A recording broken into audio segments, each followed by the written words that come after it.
Kapag hindi ako nakapasok sa soap ni Coco, hindi kumpleto yung pagiging artista ko. Jacqueline Jose na kumpleto ang pagiging artista dahil kay Coco Martin. Hindi pa rin makapaniwala ang marami sa biglaang paglisan ni Miss Jacqueline Jose.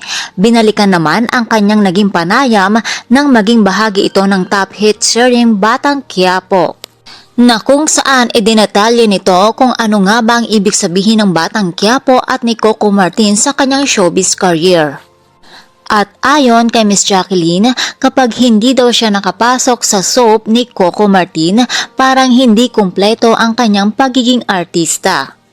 Kaya naman sa pagpasok niya sa Batang Quiapo na kumpleto na daw ang kanyang pagiging artista. Ginampanan ng veteranang actress ang karakter bilang siya si Chief Dolores Espinas. Siya ang hepe ng selda at isa siya sa nagpahirap kay Tanggol. Subalit tumatak at minahal agad siya ng mga manonood bilang siya si Chief Espinas. Ang Batang Quiapo rin ang nagsilbing reunion nila ni Coco matapos ang unang pagsasama nila sa pelikulang Masahista noong 2005. Kamakailan din lamang ay binahagi din ni Coco Martin kung gaano kahusay na aktres si Miss Jacqueline Jose.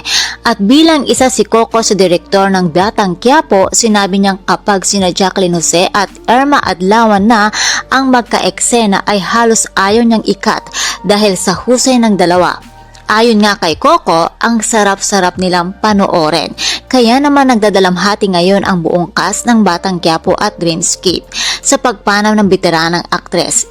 Ipinaabot na din ni Coco Martin ang kanyang pakikiramay sa pamilyang naulila ni Miss Jacqueline Jose.